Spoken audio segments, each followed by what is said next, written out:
torna possível enxergarmos tudo o que nos rodeia e, ao mesmo tempo, identificar as várias cores existentes? De que cor é a luz do sol? Por que a grama é verde? Por que o asfalto é preto e as flores são coloridas? Podemos enxergar um objeto pelo fato de a luz poder chegar até ele, iluminá-lo e posteriormente ser refletida até os nossos olhos. Mas os corpos não têm cor em si mesmos.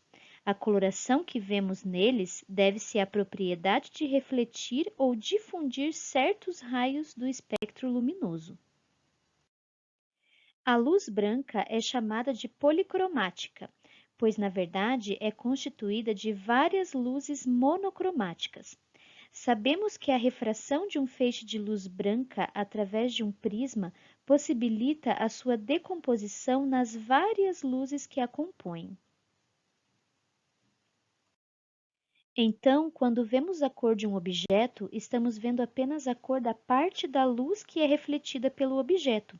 Por exemplo, a maçã é vermelha porque ela absorve muito todas as cores, menos o vermelho, que é refletido para o nosso olho. No caso de um objeto azul, todas as cores são absorvidas, menos o azul, que é refletido e atinge os nossos olhos. Objetos brancos não absorvem nenhuma das cores do espectro luminoso, são todas refletidas. Já os objetos pretos absorvem todas as cores, não refletindo nenhuma delas. As fontes de luz são corpos capazes de emitir luz, seja ela própria, seja refletida. Olhe ao seu redor e tente encontrar algum corpo que esteja emitindo luz. Qual a cor dessa luz? Que tipo de energia está sendo gasta em sua emissão? As fontes de luz podem ser classificadas em dois tipos, as primárias e as secundárias. As fontes primárias são aquelas que dissipam luz própria.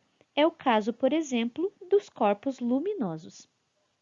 As fontes primárias podem ser incandescentes ou luminescentes, que por sua vez podem ser fluorescentes, fosforescentes ou ainda fenômenos de bioluminescência.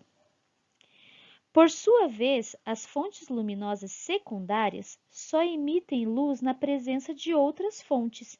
Isso acontece com os corpos iluminados. As fontes primárias incandescentes são aquelas que emitem luz em altas temperaturas, por exemplo, o Sol, a chama de uma vela e as lâmpadas de filamento, que é aquecido atingindo cerca de 2.500 graus Celsius e irradiam luz branca. As fontes primárias luminescentes emitem luz em baixas temperaturas. As fluorescentes emitem luz apenas enquanto durar a ação do agente excitador, por exemplo, as lâmpadas fluorescentes, as placas e sinalizações de trânsito. Já as fontes fosforescentes emitem luz por um certo tempo, mesmo após ter cessado a ação do excitador, por exemplo, em ponteiros luminosos de relógios, pulseiras coloridas e enfeites autocolantes de parede. A bioluminescência é a emissão de luz fria e visível por organismos vivos. Ela ocorre em variados organismos, desde bactérias até animais marinhos. As fontes secundárias são aquelas que emitem apenas a luz recebida de outros corpos, por exemplo, a Lua, uma maçã e as pessoas. A luz não necessita de um meio material para se propagar. No vácuo, ela se propaga indefinidamente. Porém, para que a luz proveniente de uma fonte possa atingir o olho de um observador, é preciso que ela atravesse o meio que os separa. Esses meios ópticos podem ser classificados em transparentes, translúcidos ou opacos. Um meio é dito transparente quando ele permite a propagação regular da luz, ou seja, um objeto colocado atrás dele pode ser percebido com detalhes e com nitidez, por exemplo, a água, o ar, o vidro e etc. Um meio é translúcido quando a propagação da luz ocorre de forma irregular, ou seja, o observador não consegue enxergar com nitidez o objeto através do meio, por exemplo, o vidro fosco, papel vegetal e etc.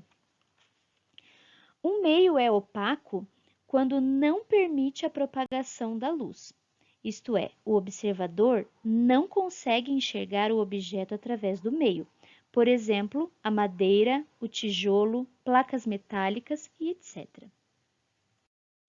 As luzes que impressionam o olho humano são chamadas de radiações visíveis, e elas fazem parte do espectro de radiação eletromagnética, abrangendo a faixa de comprimento de onda de 780 nanômetros a 1 milímetro, logo acima do comprimento de onda da luz visível.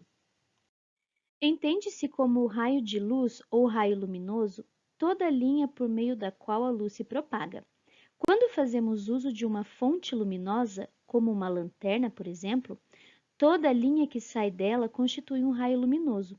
Portanto, não há como obter um raio de luz independente.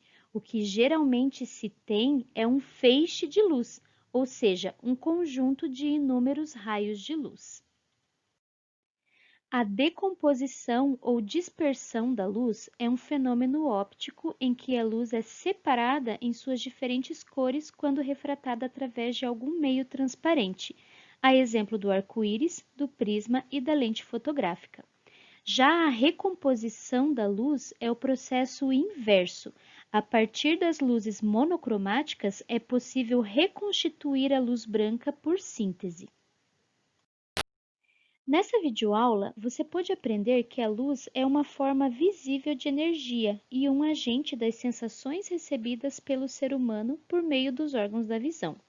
Ela é formada por raios luminosos e alguns corpos a emitem, outros apenas a absorvem. Somente os corpos que emitem ou refletem luz podem ser vistos. Na próxima aula, você conhecerá os sistemas ópticos, as lentes e os espelhos. Continue nos acompanhando. Até a próxima aula!